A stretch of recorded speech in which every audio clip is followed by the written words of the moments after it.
Welcome to Book Club for Movies, everybody, for the week of September 7th.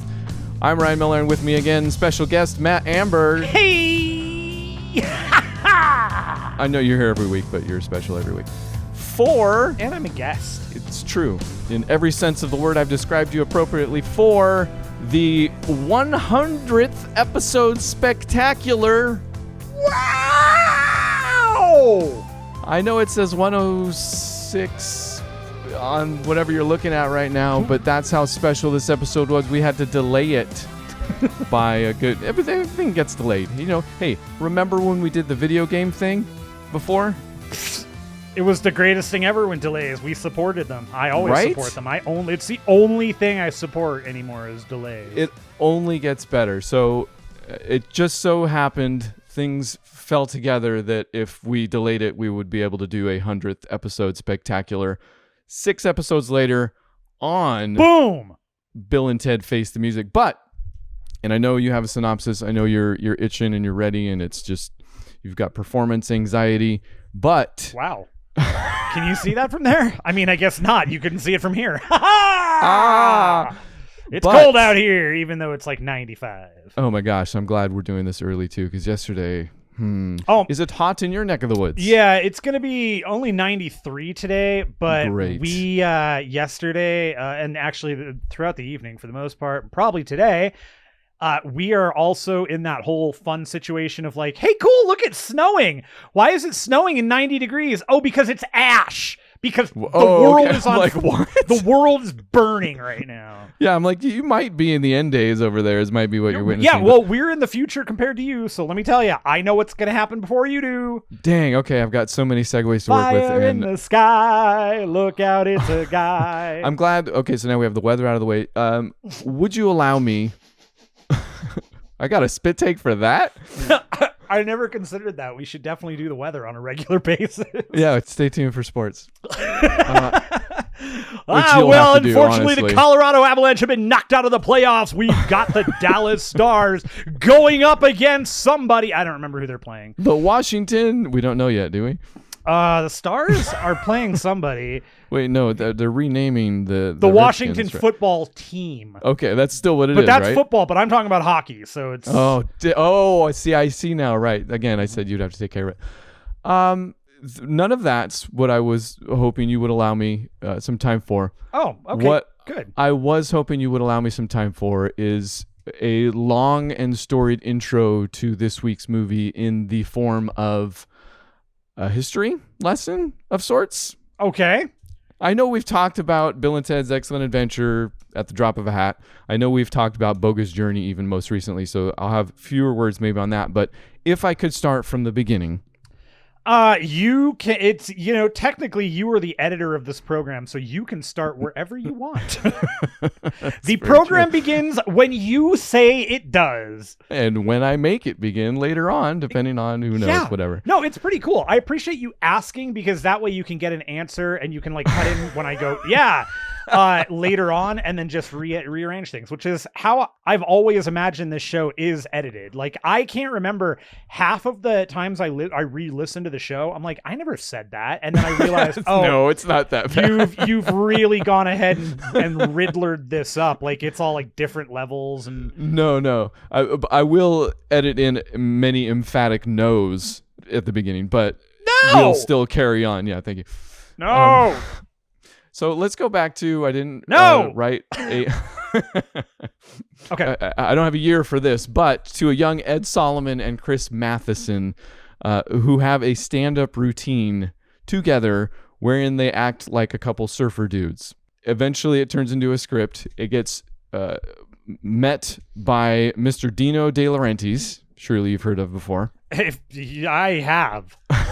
Who we've talked about before. Actually, we've done, you might know him from such productions as Barbarella, Serpico, Flash Gordon being the one that we did. Dune, Conan, Army of Darkness, even. Yeah. So they get a hold of this script in the form of Dino De Laurentiis' group, DEG. So I don't know how much the man himself had to or touched this thing, but the group itself had its hands all over it. And they start screening actors. It says they had over 200 in the office at one point coming through auditioning for Bill and Ted. They had whoever came in audition for both. Some of the names you may recognize are Pauly Shore, which you can kind of see. River Phoenix, which I kind of can't, but I guess he could have. Sure. Very much so, yeah. Sean Penn, which somebody saw Fast Times and was like, oh man, maybe it was Sean Penn that saw Fast Times and was like, I don't know. But yeah, Sean, he came in, and young Brendan Fraser before he hit, actually. So Sure. this, in an alternate dimension, which they exist now, that we've seen this movie and also live during the Renaissance in a way. The Renaissance. This could have been his hit, his coming out movie. But instead, both he and Pauly Shore would hook up later on for Encino Man. Yeah, so it all worked out in the end. But you know what? They had Sean Astin in that. So suck it, Bill and Ted. Who did you have? You had stupid old George Carlin. Idiots. But not yet, they didn't. Not yet. But you're right. Alex Winter and Keanu Reeves came in, auditioned for the things, didn't know each other beforehand, hit it off during the audition process, found out that they both rode motorcycles, both played bass, and a lot of that's coming from, they did a bunch of press. In fact, I was stoked when Face the Music was, coming out, obviously, but because they went out and did press and talked about Bill and Ted and talked about all this stuff that they only ever kind of talked about like while they were doing something else. Somebody would ask them and be like, hey, it was basically different versions of the Chris Farley show where they're like, Bill and Ted were cool, right? And they'd be like, yeah, they say like 5 things about it. Sure. But now now it has been really novel because now they have like a purpose to just talk about that. Yeah. And there's a ton of it out there, so go out and watch it. In fact, speaking of the audition, don't watch it. Listen to us. We're telling you. Sure, why not? With any luck, this is going to be a condensation of all that stuff. I'm wet. but yes, the audition tapes are actually out there. You can watch them on YouTube, and for a reason that we'll also get to, but. Once Keanu and Alex were confirmed in there, the rewrites began in a way in earnest because they knew that they couldn't have them be quote unquote 14-year-old skinny guys with lowrider bell bottoms and heavy metal t-shirts who were despised by the popular kids at school. So that version of Bill and Ted flew out the window with Keanu and Alex. Other rewrites that also had to happen, I don't know how early this happened, changed the name from Bill and Ted's Time Van, because they felt the whole car time machine thing was a little too close to Back to the Future and all that. Sure. Napoleon in the movie, again, we're talking about Bill and Ted's Excellent Adventure here, used to be Hitler. You know about this? I did not, but I can see it and also could definitely see something being funny with it. Sure. And I mean, it's also not hard to see why it might have been problematic. It was one of the first things that got written out. Lots of big problems there. They go to Nazi Germany. Like, apparently that was a whole thing. They kidnap Hitler, and then Hitler's funny. Like, I don't know. Napoleon's funny also, though. So it was a good decision, but also maybe just Taika Waititi was not making movies yet. That's that's possibly a little ahead of their time, I think, is what was happening. Taika Waititi remakes Bill and Ted. Yes. That, up until now, I had no conceivable way how a reboot would have worked, and you just solved it in 2 words. Thanks. You helped. We should be co-producers. Another thing that got written out is that at one point they went back and accidentally killed Caesar. They went back, and this is what I love too. All of these work. Like, they're not unfunny. Even just saying them, you're like, it's perfect. I love the idea. Like there are so many things in my head that go around and around where like it's that comedy of errors where somehow Caesar gets stabbed in the back and everybody turns around and there's Brutus pulling the knife out, going, wait. No! And they're like, dude, we have got to go. At one point, they go back to the Stone Age and fire up a joint with a caveman, wherein he discovers fire. They give him fire for that reason. Which always did make me laugh that at no point, as I got older especially, that they are clearly meant to be stoners, that at no point do we get any that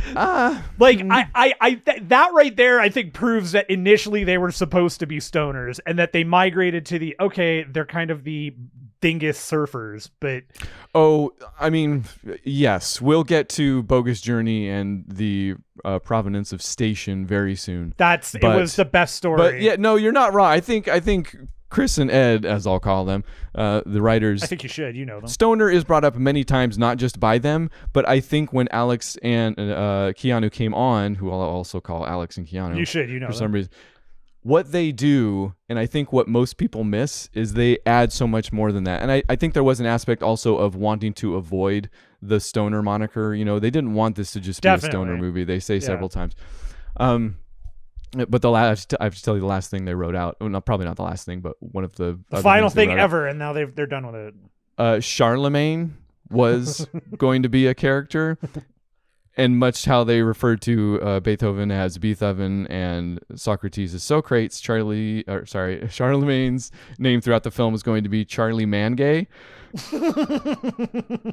Yeah, I almost got a real spit take from that one. You started taking the drink, and I was like, oh, I don't know if I should finish this sentence. It worked out. That's good.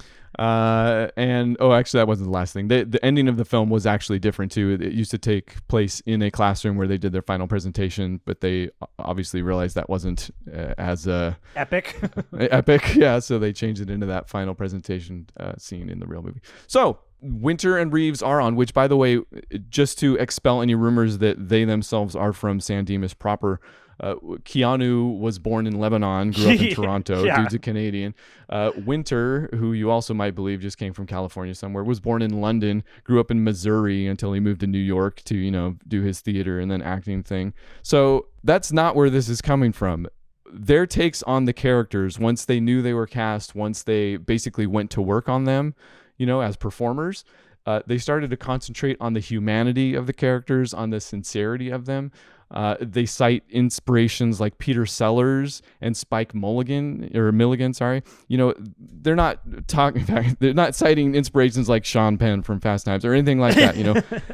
They're going to work on these guys in such a serious way. And hearing Alex Winter talk about it too is pretty enlightening, because he talks about how when they got the script, they didn't even approach it like that. That when they read that script, they weren't like, oh, these are funny stoner surfer dudes. They read it almost as an anti-Hughes film, is what he talks about it as, wherein, those movies you get teenagers that talk like 40-year-olds.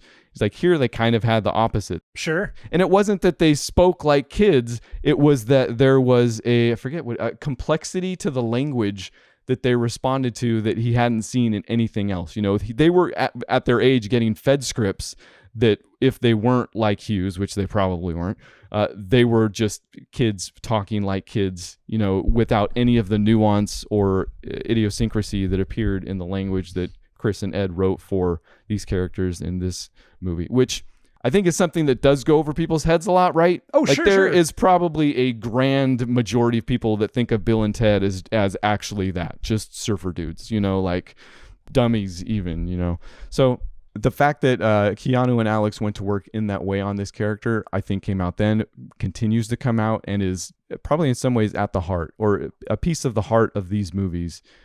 So, but okay. Carlin, you mentioned, was actually added later. They did most of the movie without him because they were trying to cast people like Ringo Starr or even Van Halen, since he's mentioned so much in He's mentioned so many times, yeah. Roger Daltrey, Sean Connery even at one point, and Charlie Sheen, I guess, which doesn't make a lot of sense to me. Sure. I don't see it, but sure. I guess in any event, they realized that none of the people they were talking about were comedians, and they were like, oh, so once they thought comedian, they thought George Carlin, and were able to get him. This is all done on a budget, is the other thing too, right? To this day, again, one of the things you'll hear Alex Winter talk about often is how a Bill and Ted movie is never done with an overabundance of money. Well, and if you think about all of the time periods that they travel to, you kind of get one quick establishing shot of here's where they are, and then everything else is actually real small set work. Like you can see in Arizona. Sure. Makes sense. Most of San Dimas is Arizona, actually, in the first film. They went to Italy. I think they shot location in Italy for some stuff, and that was it. And that was all the school. No. Yeah. San Dimas High shot in Italy. So yeah, actually, I have it right here. $8.5 million later was what they spent on the first movie. Principal photography is finished, and the thing is 2.5 hours long. I'd like to see that cut. Honestly, also, but that's a long movie. Sure, I want to see. Any movie. I know what the good movie is, so now I want to see what they removed. Like, I'm curious True, okay. I'm curious what is the actual what did that cut look like? What part of that scripting and that movie warranted 2.5 hours? Very true. Like, and I want to see that. Apart from a few stills that I think Alex Winter got a hold of and posted, I forget now. Apparently there was some sort of a musical number that opened Excellent Adventure at some point. I don't know. It's all been lost to time because the Dino De Laurentiis group filed for bankruptcy the same year the movie was supposed to come out in 1988. So the thing got shelved. Alex and Keanu both said they just figured that was it. The thing was never going to come out. A year later, after they were trying to shop it around, but they ran into the same problems that they had, when they initially shopped it around. They thought the audience for the thing was going to be tiny. Yeah. Like basically California surfer dudes. They apparently gave it to a couple executives who asked straight up the question, do kids really speak like this? Not a good sign, like out of touch. Right. But it sounds exactly like something, Oh, totally. That's a suit thing to say if I've ever heard it. But what did happen is that they started test screening it and it freaking killed. And it killed so much that a bidding war happened after that. So Orion Pictures picked it up for $1 million, I think still was all. And it came out. And last thing I'll mention about this movie, I promise, I want to read you some of the reviews on it. Oh, good. The Washington Post, which funny, we just did, what did we just talk about? All the President's Men. Yeah. The Post. It gave it a negative review, finding the script made only the sketchiest attempts to draw their historical characters. Yes, that movie was definitely meant to be biographical about those people. The New York Times, quote, one dimly interesting thing about Bill and Ted's Excellent Adventure is the way the two teenage heroes communicate in superlatives. We are about to fail most egregiously, says Ted to Bill, or maybe it's Bill to Ted. They are also fond of odd words, such as bodacious. That is a bodaciously bad review, and egregiously so. So maybe the movie executives weren't the only people, it seems, were out of touch to some extent. The Los Angeles Times, which you think would be the most favorable in some sort of way, the closest to home, said, quote, make no mistake, Bill and Ted's Excellent Adventure is not a satire of mindlessness. It's unabashed glorification of dumbness for dumbness' sake. Bill and Ted are heroic in their ability to reduce some of history's great minds to their level. Wow.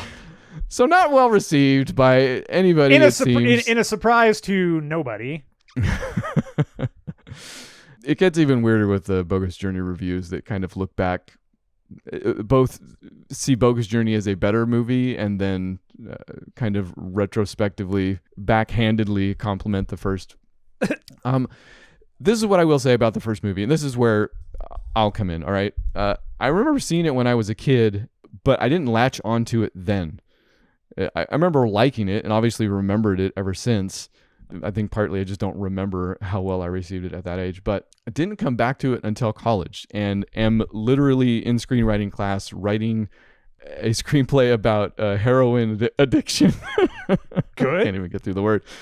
And I had a character whose whole thing was now played, I'm sure, this ironic love for times past, I guess, almost. And, I have a scene where he plays Frisbee with a laser disc. I'm not defending any of it, but he has this... I want to read it. No. Page long, not even diatribe, but it was supposed to be my way of saying that this isn't just a movie, that this is important in all sorts of different ways. And the way I did it was having this character who probably didn't fit talk about how Bill and Ted's Excellent Adventure was one of the greatest movies of all time. Whoever he was talking to didn't agree.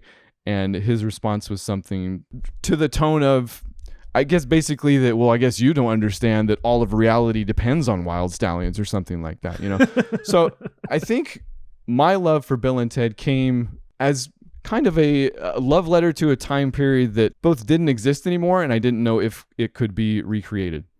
And this is maybe what we've talked about most often when we've come back to the movie, and why I'm so excited about it and stuff like that. I'm curious what your long and storied history. Yeah, do your tight 30 now on Bill and Ted. I can crack that out. So let me tell you about how Bill and Ted was made first. My history with Bill and Ted is pretty storied, I should say. I saw the movie in the theater with my pop. Okay. I saw commercials for it. It looked goofy and stupid or whatever it was. My dad saw George Carlin and was like, I like George Carlin. All right, sure. My dad was also never the guy that was like, he thought Naked Gun was great. So there was no, like, he had no compunction about seeing movies in theaters that are stupid or had that kind of air about them.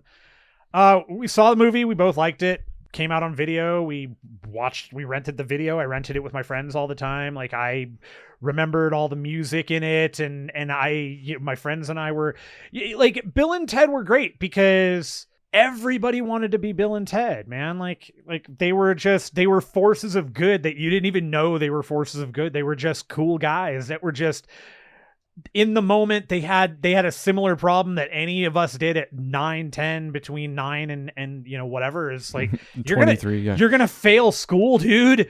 Like, that's a thing. Like, people talk about that now. Like, I can't fail this test, and I mean, maybe not at 9, 10, but you do start getting those concerns because you start getting graded around that time. That's when you start seeing you didn't do so hot. You got a 40 on your math test out of 100. Guess what that means? Yeah, but it was totally, it was just a movie that I liked. I loved to a degree. I mean, you could say I would say I love it. I don't know, again, at the age, I don't know how much I loved it, but I know that I liked it enough that it was prevalent in my like common dialect with my friends. Like, we quoted it to each other, the parts that we could, especially after it came out on VHS, and certain aspects of the movie to this day have never left. Like, I've said repeated things from that movie now and since I saw it. So right. I think maybe I just had worse friends. Maybe that's just what was going on. Sounds like you did not have good ones. Like, you had some okay friends. You're like, yeah, hey, look, we were friends when we were at skateboards and video cameras, but everything outside of that, they were just sucky. Skateboarding? What about Bill and Ted? Okay. I guess. We can say dude a lot. That'll make up for it. Okay. All right. I'm glad. Tight 30 seconds. That we're.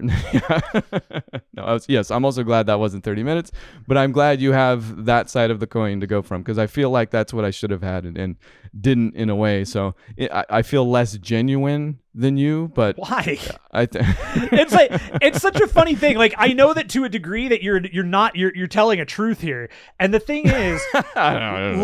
Like might be a lot of credit. There are a lot of people that do feel that way about things, like that if you don't come into something right at the beginning. No, I don't mean it that way. Yeah. No. But I do want to point this out, because there are people that will do that, and it's so stupid. Like, I mean, the subsequent gatekeeping that can happen, yes. Gatekeeping! Screw you, whatever. But, I'm just always... I love to hear your stories, because you do connect them to a father that you went and saw movies with. Not that I had a bad dad, but that wasn't my family dynamic. Like, I had any of the stuff I did that we have in common, I did of my own accord, kind of without my parents knowing. Sure. So it's vicarious, let's say. No, that's fair. My dad was my dad was good in a lot of those respects. There were definitely, the amount of things that I did without them knowing surpasses by a large amount the things I did that he did know about. So okay. Believe me, you went the other direction too. You were like, "Oh man, I saw an R-rated movie." I'm like, "Yeah, dude, I shot up heroin." I got a screenplay idea. Yeah, no, I got an idea. Let's talk about this. You can direct it. Okay. And honestly, I'm not going to, censoring's the wrong word. I'm not going to edit this really, because I want this in, because I think that's what makes this the episode that it's going to be. I might edit out whatever motorcycle that is in the background of your house right now, but that's like it, That was my heroin dealer. So Bogus Journey originally titled Bill and Ted Go to Hell.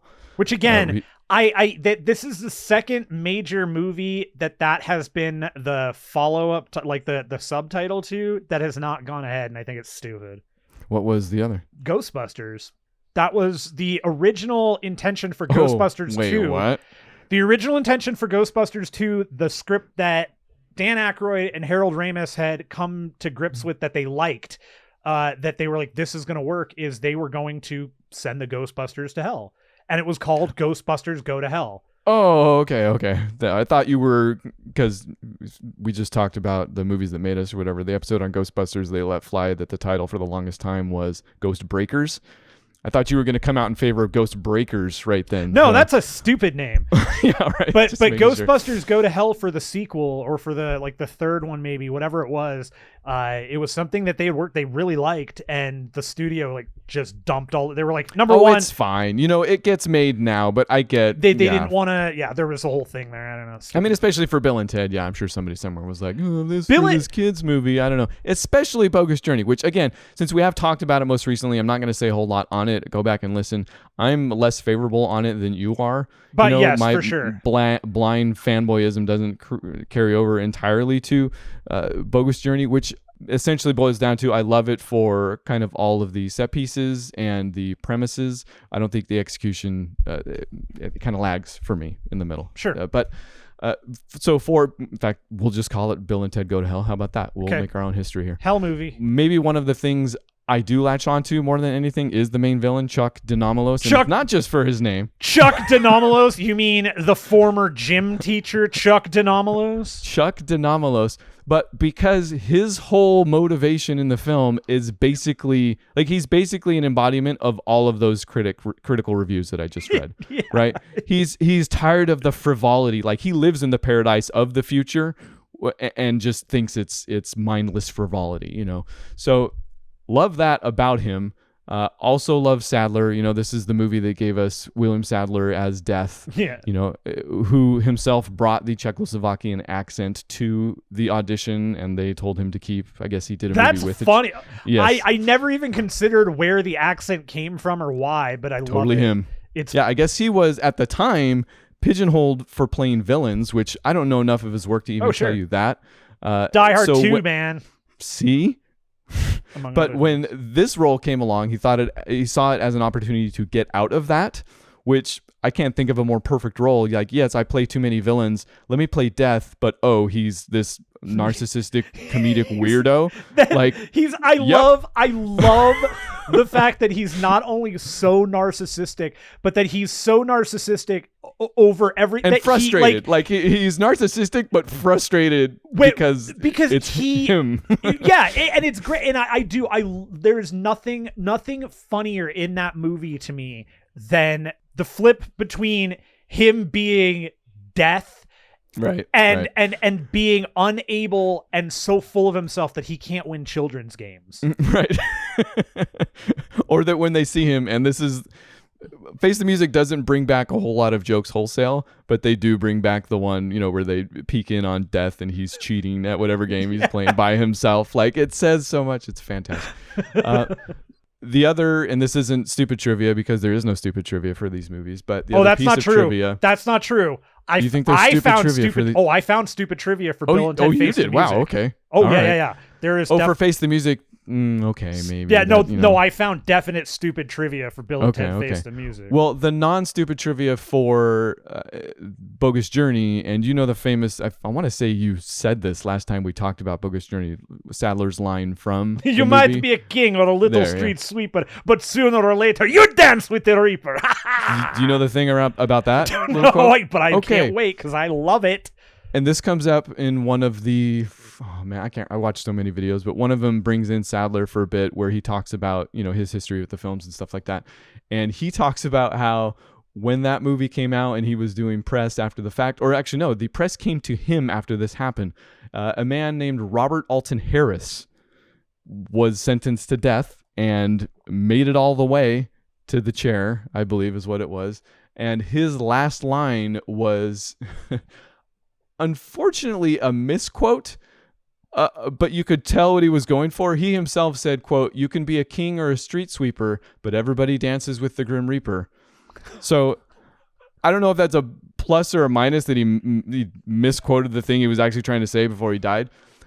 But all the press started coming to Sadler because they're like, hey, this dude got executed and his last line was literally a quote from your movie, that something you said, like on purpose. They didn't just accidentally say the same things. The dude was a Bogus Journey fan. Sure.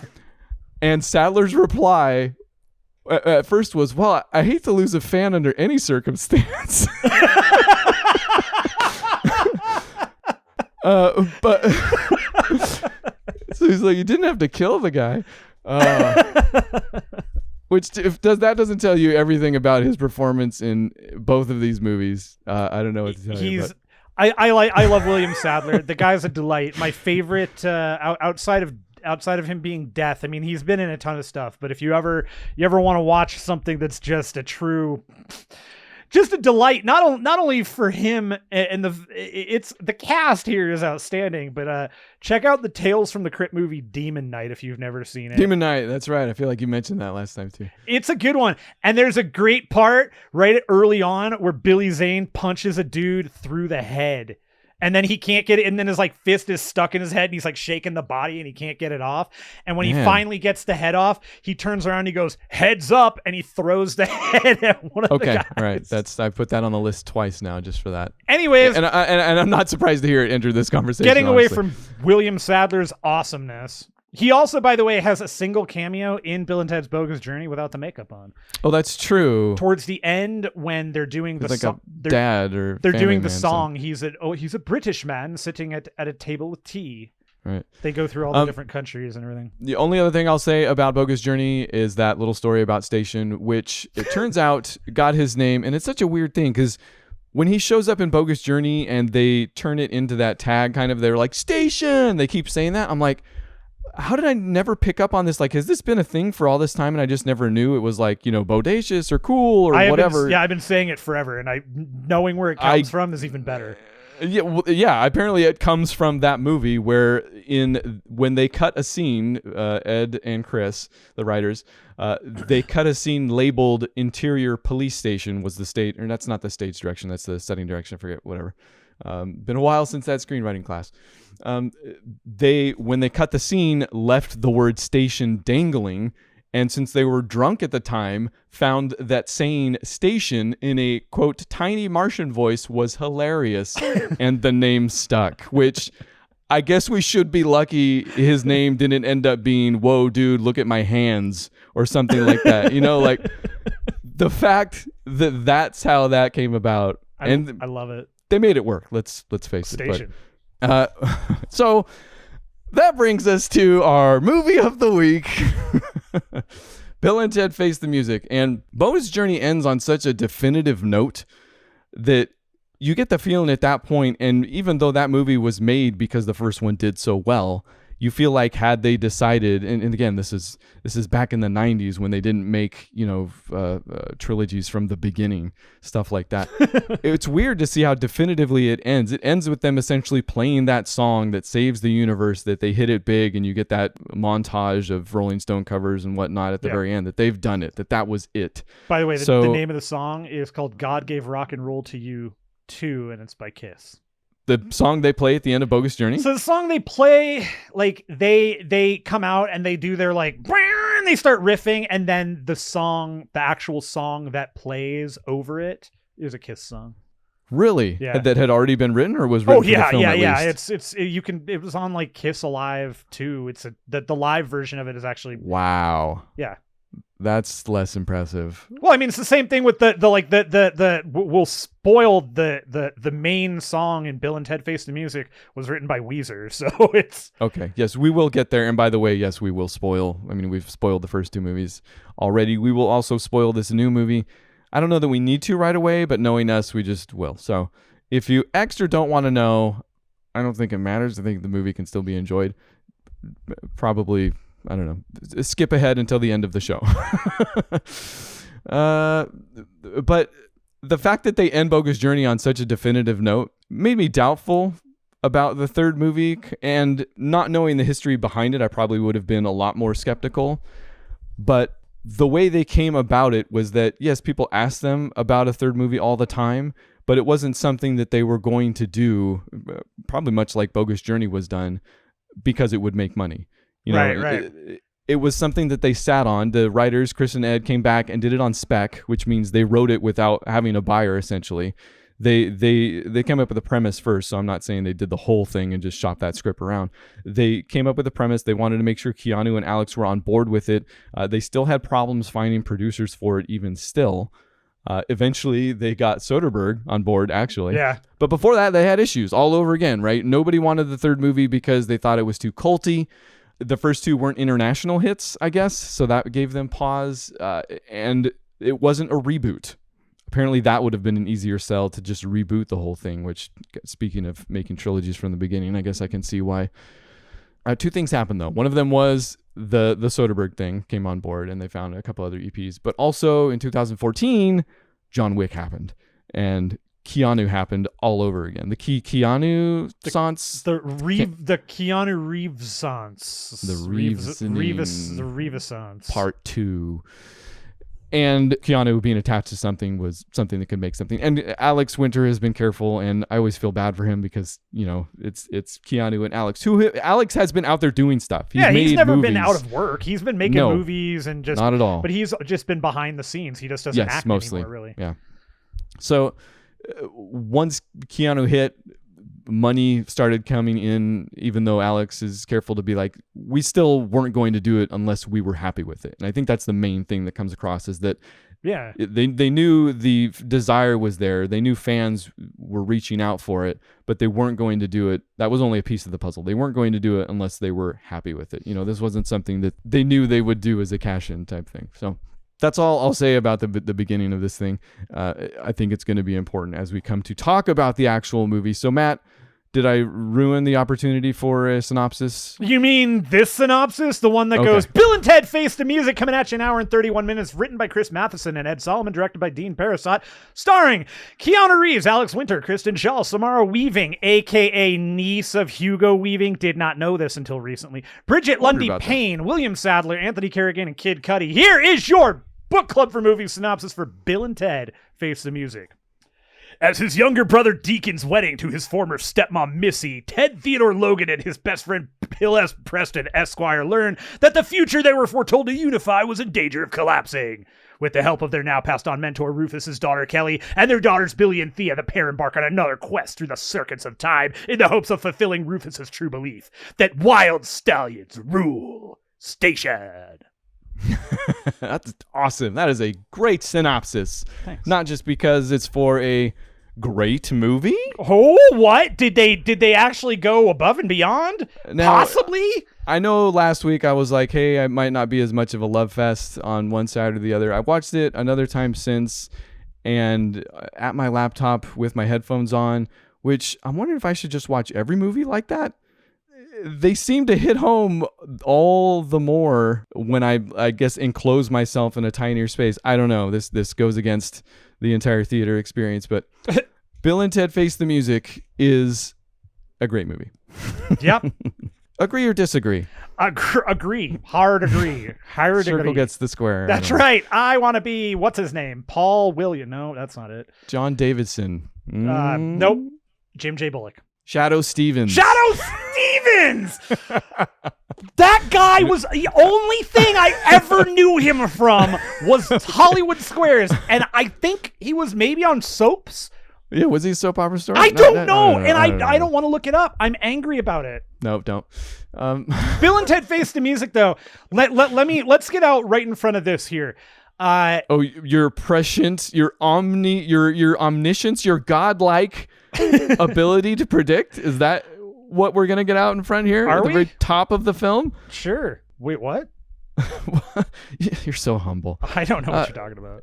Remember us talking about Bill and Ted Face the Music one of the 2, 3, 4 times that we did about it coming out and about who would come back and if Missy would come back and who she would get married to, and you saying, oh, it would be Deke. He would get, or is his full name Deacon? Deacon. Right? Deacon. Yeah, Deacon, Ted's little brother.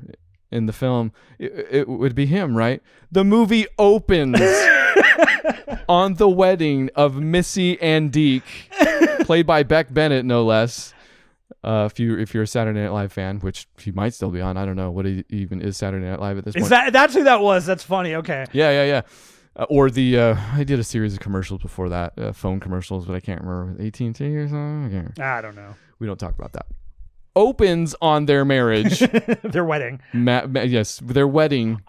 Look, it's when you think about the way this movie has gone, or this series has gone, that was the logical next step. I mean, the only other thing I can think of is that they would have started going back. She would have got remarried to Bill's dad, maybe, who's not in the movie, actually, unfortunately. He's not. I think that guy's dead. Did he pass away? I don't know. That was kind of what I thought might have happened. Ted's dad's back in the film, though. He is for a couple seconds. And Missy reprises her role. She does. The best part about this, by the way, is that it turns Missy now into, I think, his stepsister, right? Amy Stoke. I don't know, Amy reprises her role. She's back. She's back now as Ted's stepsister. Yes, and whatever, they have Bill and Ted are not officiating. They're kind of just, they're about to play a song, so they're giving kind of a speech about it. And yeah, they go through the whole thing about who is whoever's and making his dad his son or something like that. I can't even follow the math of that one. But they're up there to perform a song, and they do. And for those who don't know, I think it's enough out there, and it's definitely not a spoiler, that the whole premise being that they never made that song, that Bill and Ted have advanced into middle age and the song never happened. But they're still trying, and this wedding song is the latest iteration, and it's pretty good. It's different from the other films in that for the majority, until the very end of Bogus Journey, Bill and Ted can't play the guitar is the thing. Right. They can't play instruments at all. They don't have the ability. At the very end of Bogus Journey, they go back for like a second. I don't think we even see it, and learn how to. So when they play the song at the end, they're literally on stage at the Battle of the Bands, and they go, we need to go. Why don't we just go back in time and learn how to play? Or actually, they go to the future, because I think they learned from the dude from Faith No More. I'm just saying we don't see them learn. Yeah, we see them. They leave, and they come back, and they've got facial hair, and they've got kids on their back. So in Face the Music, they know how to play, and I love the opening number because it kind of showcases that, and it's still meant to be just this, and the song is in the trailer too, this weird song. It's got like throat singing and yes, it sounds like a human didgeridoo. Yeah, it's amazing. Ted's doing the theremin, it's not a lack of skill that has created this song. If anything, it's too much skill, almost. So, or too much knowledge, I guess, whatever. I was pleased with the opening of the film, I guess, is all I'm trying to say. Yeah, for sure. It was a great start to the movie. Like, it was a great way to remind us who these guys are. They come up and they're on stage doing this like, in any other case, just imagine the nightmare of your life where your best friend's stepmom has divorced his mom, his dad, to marry your dad, then to divorce him to marry your brother. Like in any real life situation, you're losing but they're just like, this is awesome. Yep. This is great. Yep. Everybody's happy. Affable as ever. Yep. Yeah. Which you also love to see, and is one of the things I was hoping could be made to work. And I guess maybe the big danger of this movie was going to be how they reproduced the others. Were they going to rely on the old jokes too much? And they talk about this in interviews as well. Is it just going to be them older acting like they did when they were younger? Right. Which they so successly did not do. It is the same characters, and they've grown up. They have. That's it. Like, and it's like, and that the thing that sounds so simplistic, right? But in any case where you're writing a character, having to age that character, even as you've aged, I mean, consider, you write as you write, like these guys have been writing for as long as they have, 30, 40 years. And they had to take characters that they only ever truly knew as kind of teenagers. And even in the second movie, they're barely not teenagers in that movie, right? They're barely in their 20s. I mean, they're in high school in the movies. You have to. Well, I mean, the second movie they're on their own. They're out of high school, so so in Bogus Journey they've got to, and they have beer too. So they've got to be in and they're living in an apartment by themselves. So they got to be like 21. But again, you're aging from high school to barely out of high school, which is not for anybody. It's hardly anything. Now you're jumping from that, the last thing we know of them, to now, and for them to keep the affability, the kind of that just positivity, that inherent goodness that's inside of these two characters, while allowing them to maintain who those characters were in speech patterns, even in some of the things they say, without having to harken back all the time to the first movie, is incredible. Like that writing for them is going to be underappreciated because of what this movie is. And I think it probably should get more attention than it will. Sure. Yeah. And not to say nothing of Alex and Keanu here. Of course. The fact that Alex Winter, fun fact, he went back and took acting lessons for this movie because he has not acted in so long. It had been like 8 years. Huh. I actually wouldn't. I mean, I haven't seen him in a lot of movies since then. You're right. We talked about him being behind the camera, but I wouldn't have guessed he had to go back and do acting lessons for this thing. Like, he does a fine job. I can't. I'll be honest. Between the two of them in this movie, I think Alex Winters actually kind of outacts Keanu. I love both of them, and I think Bill and Ted are amazing, and the movie's great. But when it comes down to those performances, Keanu's definitely there. Like, there's nothing. I'm not saying he's phoning it in, but you can totally, knowing that, it makes perfect sense, because I think I said it right after we watched it too. I think I said it to you that Alex Winters, he went above and beyond this time. And we've talked about Keanu's acting style on the show before, probably numerous times. So I agree with you, but here's the thing.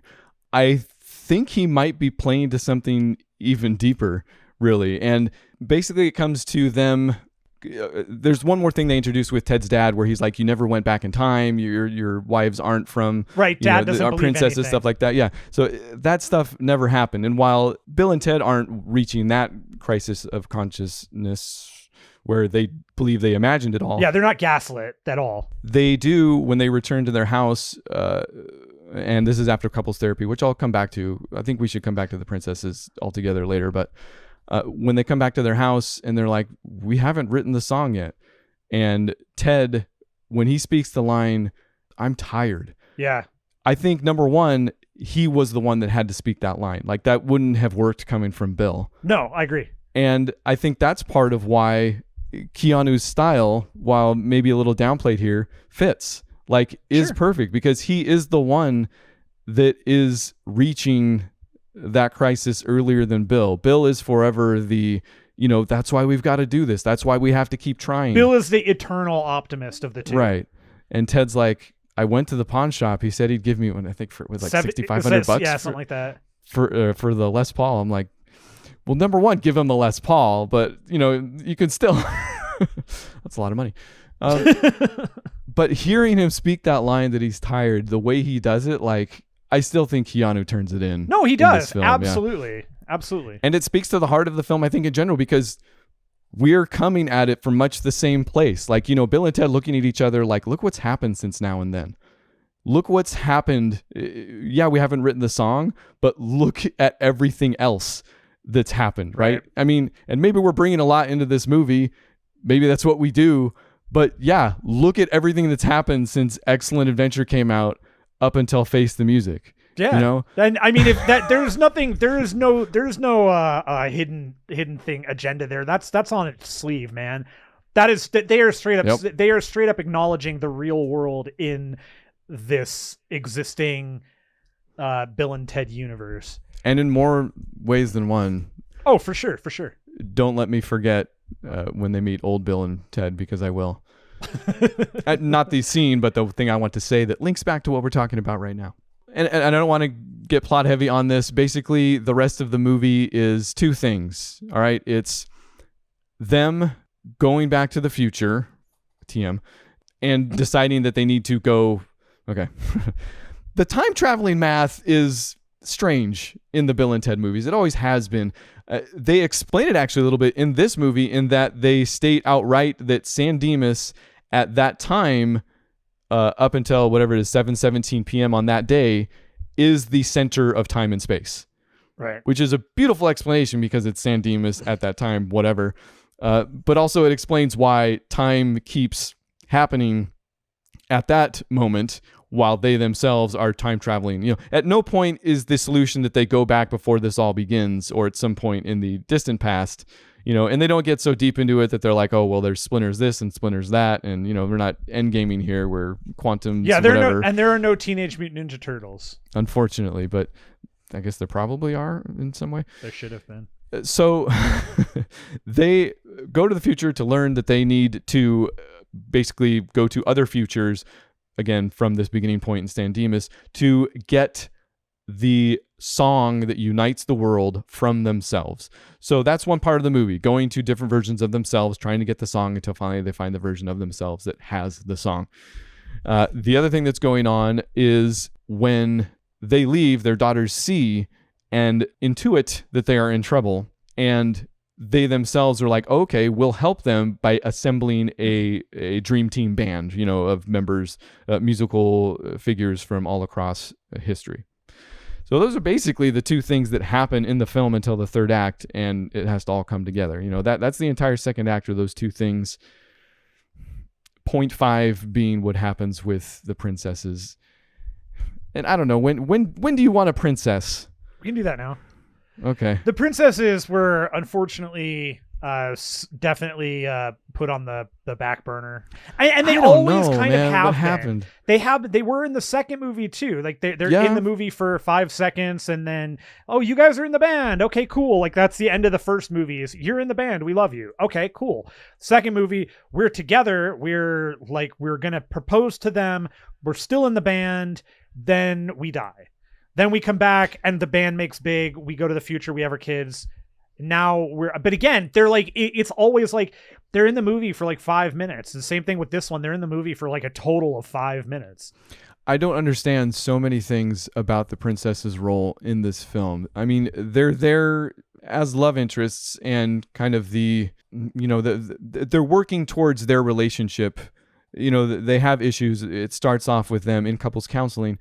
But by couples counseling, it's Bill and Ted and their wives together. A couple of couples. We're a couple of couples. Which is the therapist is played by Jillian Bell. Oh, she's great. Yeah, is absolutely hysterical in so many things, especially Workaholics. But I love that when they come in, they sit down. She goes, "Well, what did you guys think when I said couples counseling?" But this is the thing. That's funny, and the scene is carried, and I laugh, but I don't get the actual problem. That's not true, actually. I get the problem. I get that their Bill and Ted don't have a separation.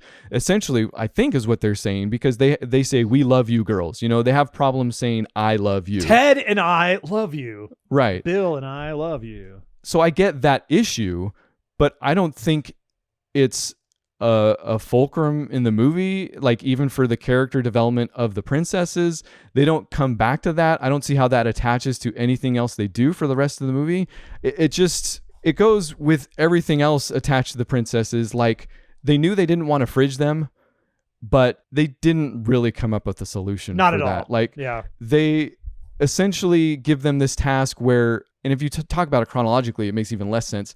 The older princesses come back in time to get the younger princesses and show them all the different Bill and Teds looking for a life where they can be happy together, because they're kind of unsatisfied with this current way things are going. They haven't written the song. They can't say "I love you," etc., whatever. But in terms of the film, they go pick them up. They go see Bill and Ted in prison. They show them when they get killed by the robot. And then they come back at the end of the film being like, "No, we decided we do love you in this timeline. This is where we want to be." And that's kind of it. Like, they have kind of a bummer. There is a movie for those two characters that involves that. Yes, And right. I am actually, I'd be interested. What's that story? What did they say to themselves? Yes. Where did they go? What were the like? But It's a separate entire movie. Which, if they do a sequel to this, like I would want a Billy and Thea thing before I want a Bill and Ted thing. But you're right. Also, if they want to do like what happened to the princesses when they did their excellent adventure, yes, yeah. but it's not in this movie. No. And And the movie, the movie, like you said, they didn't want to freeze them out, and the movie really does work a whole heck of a lot more with Billy and Thea. And two, I think, ultimately with the way they wanted to make the movie and the way it works out, I think that was the right way to go. Billy and Thea are charming and wonderful and kind of everything I really loved. Both Samara Weaving and Bridget Lundy Payne were freaking great. But Bridget Lundy Payne, man, that girl she tedded the hell out of. She had so many of the looks, the mannerisms, the speech pattern, like just perfect. She was great. Okay, so we're going to diverge here. Huh? Diverge, yes. Yeah. See, I like them. I like them both a great deal. I like their storyline. I like Samara Weaving. I don't have a single complaint. I think she absolutely created her own character that you could see Bill in. Sure. Bridget Lundy Payne, Ted, or wait, Thea. So Ted's daughter. No. Ted's daughter name is Billy. Yeah. Yes, and Bill's daughter's name is Thea. Yeah. So, Little Bill and Ted. I like Samara Weaving. I like Thea. I think Bridget Lundy Payne just and it's probably a very, very thin line. And I will say by the end, I was fine with it. I think for the most part, she doesn't fall into this trap. But I think too often, and I think at the very beginning, which kind of put a bad taste in my mouth, she's just too she just looks like she's trying to impersonate Ted. I have to disagree. I think I like, to me, it's if anything, like the way I see it with, you can call it headcanon or whatever. I don't think that's the case, but I think, if anything, both of them are excellent examples of kids that are at a point where they are themselves, but they're also very much attached to their dads, and they very much are daddy's girls, and they very much are going to do what dad does. And I think that maybe she does it more so. I think not even questionable. She is way more Ted than Samara Weaving is Bill. Right. And I'm not even talking about like story. Like everything fits in the story. I think the dialogue and what they do, I think that's all fine. I'm just talking about the decision that Bridget Lundy Payne made. But I think for that character and the way that when you like, even what we were just talking about, how in terms of Bill being the eternal optimist, and he was always the more upbeat and positive, and kind of Ted was always more of the airheaded of the two. He was, between the pair, he was definitely the kind of denser of the two, especially in the first movie.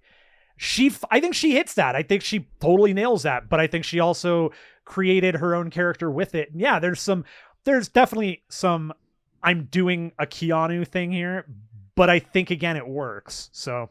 And it's not all the time, like I said. Just sometimes she crosses that line, and I'm like, too much. Fair enough. Okay. No, I love her. We could get that out of the way. She was actually one of my favorite parts of the movie. Was her actually? I think still overall, yes, the daughter's part. In fact, let's talk about that. So they're off assembling that band. How do you think that went overall? We're talking about the historical figures that they go and get: Jimi Hendrix, Louis Armstrong, Beethoven, or Mozart, and Ling. I can't get the second name, but the flautist. Yeah, and then Kid Cudi. Because you got to get Kid Cudi. Okay, you're going to go straight to Kid Cudi? I like Kid Cudi just fine. I like Kid Cudi. I thought he was fantastic in Comedy Bang Bang. He's probably a great guy. And I think they give themselves an out in that they don't travel to Kid Cudi and recruit him for the band. Right. He just shows up because time is unraveling, and people like George Washington showing up here and changing places with people. So Kid Cudi just shows up like bloop in front of Bill and Ted's house, and they're like, Kid Cudi. And I love the role that he plays, in that he's like this quantum physicist, like he just knows all this stuff. I like that. Yeah. could have done without him, I think, though. Sure. Honestly. He was the one that, like, I actually I like Kid Cudi. I like his music. I listen to it. Like, I dig him as a person and all that for the most part. But he was the part of this movie that did not have to be there, and it still would have been fine. You know, like the rest of the band, I think made sense. He was kind of the one that, but it worked. He knows he stands out, and they made it work. Yeah, but they had to. But I think that's the key. I think you said the key word here is they made that work, right, as opposed to it just kind of naturally happening. Yes, absolutely. You know? I actually so that whole concept I thought was really well executed. I loved that they had to go back in time. They but they had a completely different purpose than Bill and Ted did.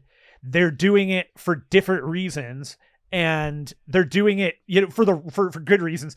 But I love that it's super focused and it's not, I don't know. There was something great about it. And I also kind of loved that the way that they did it too was that they went to Jimi Hendrix, who said, I was influenced by Louis Armstrong, who said he was influenced by Mozart, who was influenced by Ling, whatever her name is. So all of those. Cool. Yeah, so I love that they, as writers, had the characters realize that for musicians in particular, I mean, maybe this is actually the same thing for all art. I don't really know. I know it as a musician. I know it from an acting perspective but musicians in particular, where when you ask a musician or you want to emulate a musician or be like a musician or follow something like that, it's never who, like, you shouldn't be listening to that musician. Like, I love Paul Westerberg. Paul Westerberg, I think, is one of the greatest American writers of all time. Great guitar player. Love his piano. Love all that stuff. I would never listen to Paul Westerberg to try to play like him. If I wanted to play like Paul Westerberg, I'd find out who his influences are, because that's how he learned to play. That's the same thing here. It just follows this arc of all these people are influenced and it changes how they play and who they are. And then to have all of them come together with Bill and Ted, who have now grown up, to change who they are, learning how to play all that. It's a great little... It's perfect. Yeah. It's very perfect. Yeah, I agree. And I'm fine actually with the portrayal of them as characters. I know it's been an issue since that review I read, right? When the first movie came out and they're like, oh, why are all these historical characters reduced to blah, blah, blah, blah, blah, blah. Again, take all of that review and then put it to History of the World Part 1. Same thing. You're idiots. Right.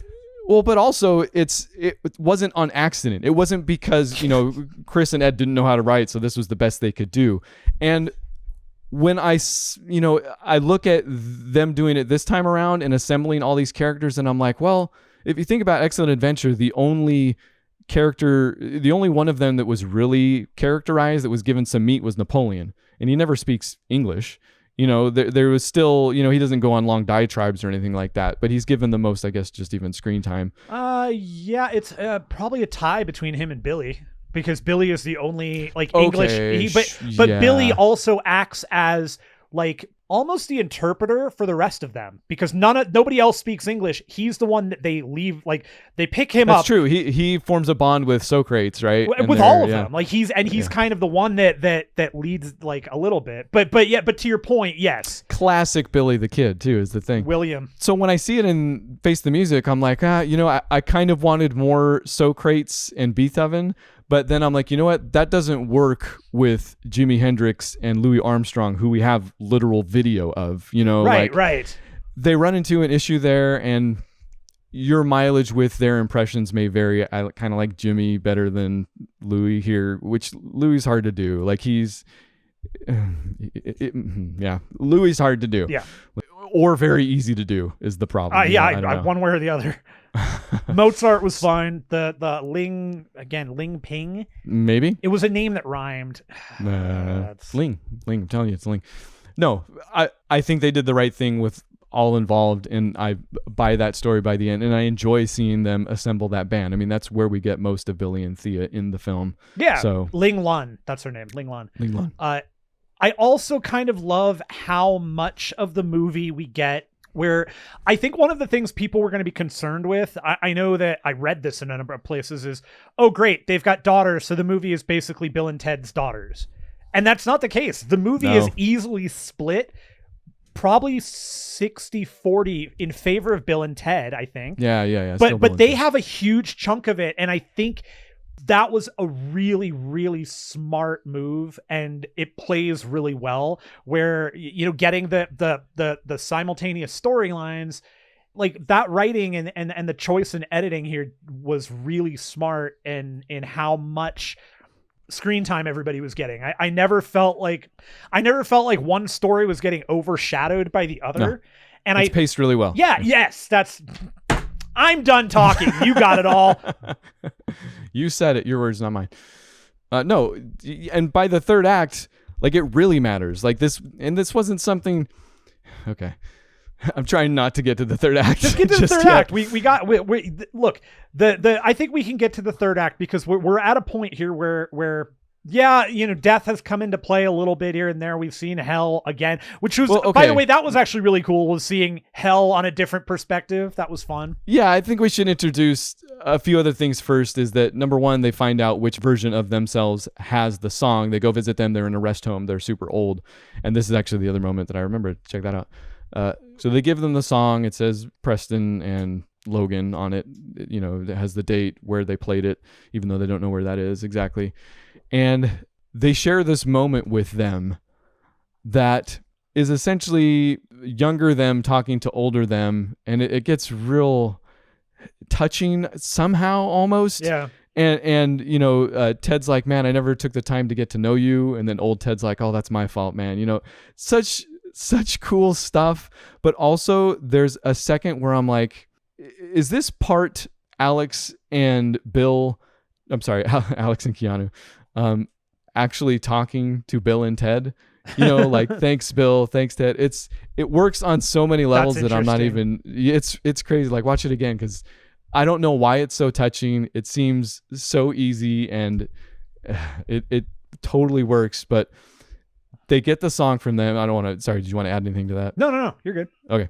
They get the song from them, and this is where Dennis Caleb McCoy which is really enters the story. And I think this is maybe was when this happened, I was most like, okay, so here is the bogus journey mindset coming back, where you've got the weird robot or something coming from the future to kill them. Dennis Caleb McCoy, played by the great Anthony Carrigan, by the way. Who I didn't know, but I guess he's your favorite Zaz in Gotham. He's great. He's great in Gotham. He's NoHo Hank in Barry, and he's probably the best part of Barry outside of Bill Hader. I will say this about the robot, Dennis Caleb McCoy. He does seem like Punch Up. Like, he seems like a later addition to the script, because he's sent from the future to kill them. He adds impetus and comedy kind of all at once. Like, I mean, he's just a death machine for the first bit, but this scene that we're talking about, the rest home, is kind of where he really comes into it, because he's like, hey, I accidentally murdered your family. They're in hell now. And they're like, oh, you have to murder us now. And he's like, no, I can't do it. But then he decides to commit suicide, and they jump on him. So they all go to hell all at once. And they admit that that's strange. In fact, Bill has some great line, like, because he's like, wait, I have a name. It's Dennis Caleb McCoy. And he's like, wait, I'm grateful to be here. Like, all this thing. And Bill like gets exasperated almost. And he's like, okay, we get it. You're a grateful, totally insecure, somehow dead robot named Caleb. Oh, it's Caleb Dennis McCoy. I'm Caleb sorry. Dennis. Okay. Yeah. What have I been saying? Dennis Caleb McCoy. Either way, it sounds like a serial killer.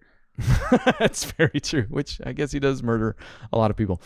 But I like his addition, and I laughed at his lines more than once. And you're right, the dude, the actor, nails it. Like, his delivery, I can't believe that he's not. He must be comedic in Barry, I guess. Actually, Barry in general is funny, and his character. Just to give you I can't imagine he's doing a comedic version of Zaz in Gotham. Actually, no. Well, yeah, actually, he's pretty funny in Gotham too, when he has to be. There are a couple of moments with that guy. Like, I'll have to find them for you so you can see it, because he's just. Well, I got this show. I'm gonna watch it. So anyways, I don't know what I mean by all that about Caleb Dennis McCoy. No, he felt like a late addition. It feels like an addition from Bogus Journey, and yet it's like it works on every. The guy is funny, and it ends up fitting. They end up again working that in the right way. if it is Punch Up, it worked. Yeah. I can't imagine the movie without him, honestly. So they go to hell. They need to reunite with Death so that they can get out of hell. They have to work through their ugly breakup, which I think is fantastic. Again, Sadler he might even be better in this movie than he was in Bogus Journey. Sure. Less to work with, but better. Yeah, I guess he doesn't get as much screen time, but he's great.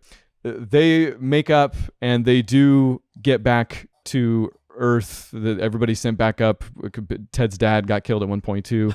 And I think essentially I'd call that the third act break, right? This is now the third act. Yeah. They're having to actually figure out how to do the song. They've got so many pieces of it. It's kind of all about putting it together. So, I guess I should mention also that Ed and Chris, the writers, appear as stupid and ugly demon, respectively, while they're in hell, which I guess they've appeared in every single Bill and Ted movie as both stupid. They're credited as stupid and ugly, respectively, whatever they are. They're waiters in one, and I think in Bogus Journey, they're seance members, is what it is. So, not stupid trivia. Again, there's no stupid trivia. Oh, wait, you have stupid trivia. That's right. I'm sorry. So, third act, here we go. I forget why we said we wanted to talk about it in the first place, but why having the daughters the way they are works and is purposeful and adds meaning to the entire film. It is because of what I will call the dadness of Bill and Ted Face the Music. Okay. It is something that is subtext, I think, for the film, and not just that they are dads, but the dadness, again, that their daughters, in loving their dad so much, have tried to assemble this band. They've given it to them, and Bill and Ted, so focused on creating this song, put the pieces together as they look at the thumb drive, and it says Preston and Logan on it, and they realize that they are not the Preston and Logan. The line that I believe they give is, "You're not here to back us, we're here to back you." Yeah. And they're like, all we do is listen to music. And they have established throughout the movie that they're savants at music, period. Like, oh man, they're able to bring Death back into the band because they know about his music. They don't feed him a line about it all being good. They admit that some of it's bad. There's nuance in their love of music, but they are able to pick out riffs and this and that and be like, no, this was transcendent, or whatever superlatives they use. But when at the end of that movie, they bring it back, and maybe I'm just a sucker. Maybe I too am a dad. You might be. They bring it back to that moment. Man, I didn't tear up the first time. I teared up the first time. I think I might have been shedding tears the second time it happened. Dude, I totally teared up the first time. Yeah. I was like, it was just that. Why can't my kid be cool? My kid doesn't love me like this. Our relationship sucks. She might be time traveling, and we just don't know. It would be great if she could time travel me some money. That would be terrific.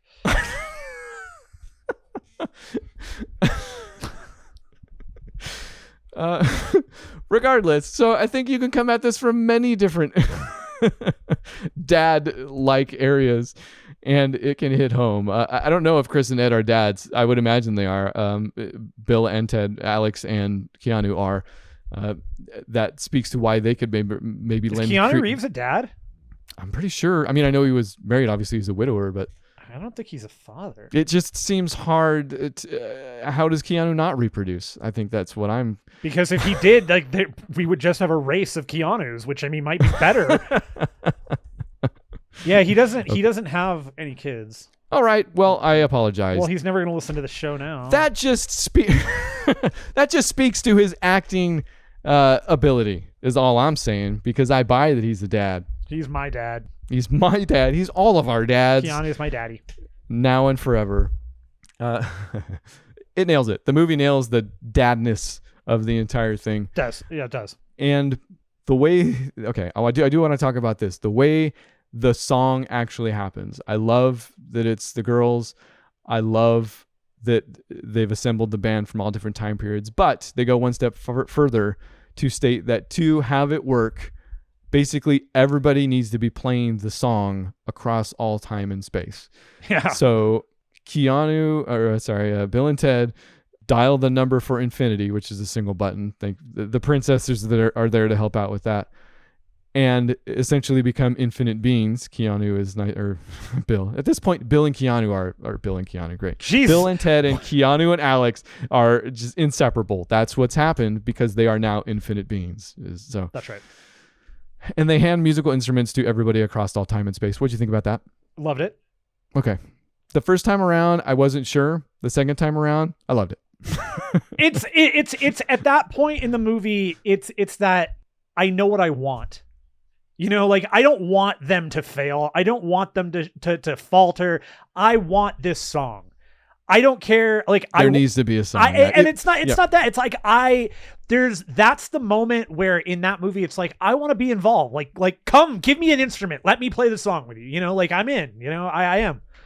Were you in? Did you send a video? Because I did not. That's how they do it. I should have. And they also spell it out for you. It's Bridget Lundy Payne, I believe, giving the narration at the end, that in the end it wasn't the song, it was that everybody played it together. Yeah.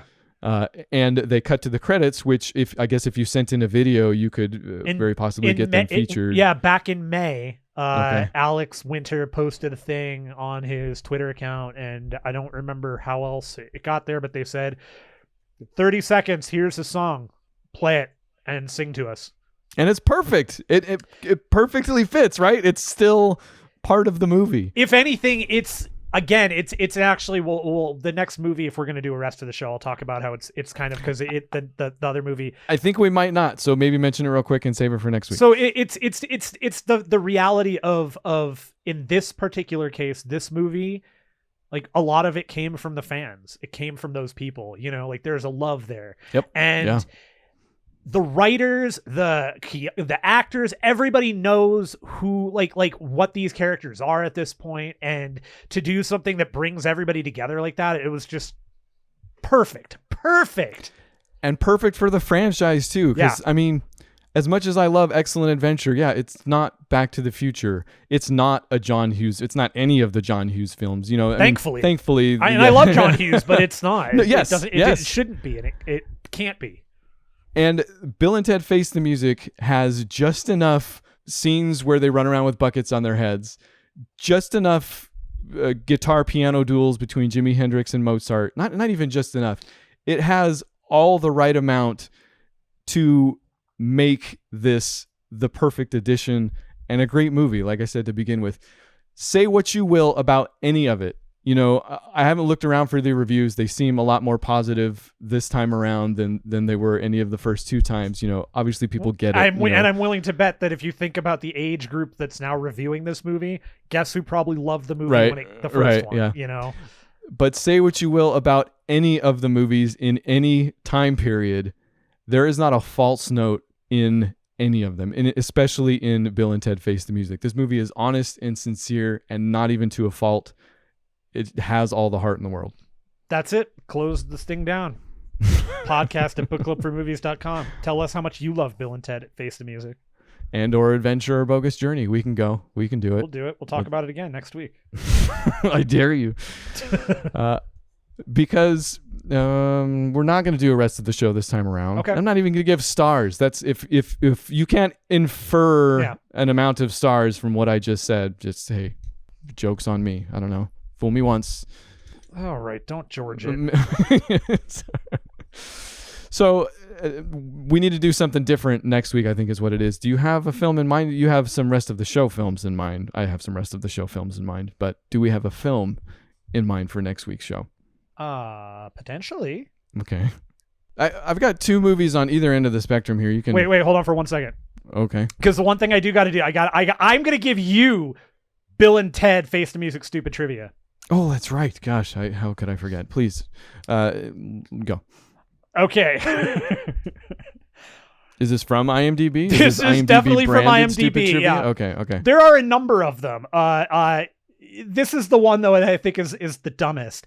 While California does not use a milepost MP numbering system, MP46 is partially accurate in that the city of San Dimas is located at exit 46 of Route 210, 46 miles away from the western terminus of Route 210.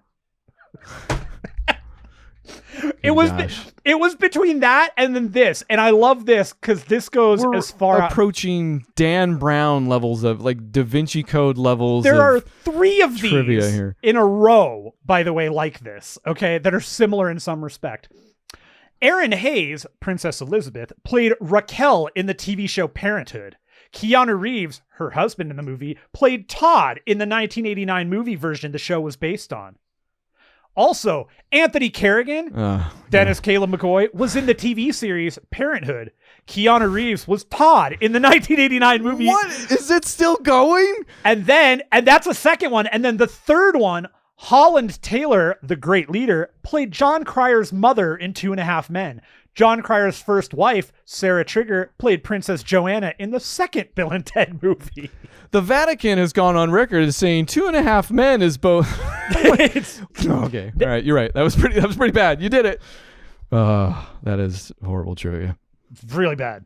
How long did you have to? Not even long. That's the best part, is I just flipped through the trivia real fast. No. But there's 2 scenarios where the guy who wrote that either knew it right off the top of his head. He definitely knew it. Or had to like try super hard to make it work. Both of them, not good. No, he definitely knew off the top of his head. He was like, oh, it's like for that guy. That's the guy that's 6 degrees of Kevin Bacon, but for any actor ever, even for people who's only been in one movie, like 6 degrees of Charlie Korsmo. I don't ever want to play that game. But you have to start with Shadoe Stevens, so okay. Good luck. I knew it was going to come back to Shadoe Stevens. All right. Do you want my 2 left field choices for a movie we could do next week? Yeah. One of them is, and I've mentioned it, called Timeline. I believe you haven't seen it. It's based on a book by Michael Crichton, starring Paul Walker, R.I.P., and the Merovingian. That's right. Gerard Butler's in there. It might be one of his earliest, in fact. And Billy Connolly. And wait, is that? It's okay. Okay, wait. Just stop here. We've got Paul Walker, Francis O'Connor, Gerard Butler, Billy Connolly, David Thewlis, Neil McDonough, Ethan Embry, Michael Sheen, Martin Sokas. Who is making this movie? I'm telling you, it might devolve into how did this get made, but I have a hard time thinking we couldn't fill 30 minutes or so on it and leave plenty of room for all of our rest of the show picks that we didn't get to this week. That's a 5-minute one at best, but sure, okay. Or we can do Mulan. Nope, won't do it. No? Okay. That's I just straight up, that's a boycott. I won't watch it. Oh, but not for the reason that everybody else is boycotting. No, 100% for screw that lady. like. Oh, all right, okay. I absolutely screw her. I'm not giving Disney any money. Do I need to look up what that's all about? Because I have not. She tweeted out that she was pro Hong Kong police. Oh, that was great. How did that backfire? Yeah, I've seen enough Jackie Chan movies. Come on. Yeah, and Jackie Chan's I'm kind of boycotting Jackie Chan too, because he also is supportive of the Hong Kong police. Oh, maybe I do need to look this up. This sounds yeah, if you're strange. Unfamiliar with what's going on in Hong Kong and has been for the past year or two, it's police brutality on serious level, like what we're seeing here, but way worse there, because they can just put people in, like they can't imagine. Yeah, they can do significantly worse to people. They can disappear people, and it's not as like they don't care in the news. I thought the boycott was going to be about the fact that you had to pay $1 million to see it for Disney Premium or something. No, she's a pro, which I mean makes sense. She's a major Chinese actress. Wow. Of course she's going to be. Wow. And just like that, we come crashing back down to earth from Bill and Ted Face the Music. Come back next week where it can only get worse with Timeline. Timeline starring Paul Walker. R.I.P. Oh, I do have another movie we could do. Oh, well. But you know what? It's better be a good one. That's the problem, is it's actually a good movie. So I don't know. We can do a good movie. I feel like we've done one before. 1959. This is a terrific movie. It's called Ace in the Hole. Anatomy of a Murder. Oh, that is a terrific movie. That's a classic. Sure, yeah. I bring you Timeline, and you bring me Anatomy of a Murder. I know exactly. Which is why I was like, I don't know. Maybe we should just go with Timeline. You know what? Let's do both. I don't care. I am not committing to that. No. Oh. One of these will take time. The other one is Anatomy of a Murder. So one of them will take time. Line. The other. Pulp Fiction. Woo! Oh, I get it. Lines. I got it now. I know the drugs. I feel like we should just end the show no matter what. Yeah, let's do Timeline. And then we'll come back and maybe we'll do Anatomy of a Murder. Or you haven't seen Ace in the Hole, though, right? No. You've sent it to me and I have it. Still haven't watched it. Well, then let's in 2 weeks. Let's do Ace in the Hole first. And then Anatomy of a Murder after that. Oh, we've got 3 lined up? Or are you kicking Timeline out altogether? No. Timeline now. Timeline forever. Okay. So I get to do a timeline. You get to do 2 classically very good movies. Do you want me to pick a good movie and then a really bad movie? I'll pick a really bad one. I don't want you to pick anything. I want you to say bye in the way you say bye at the end of these shows. Bye!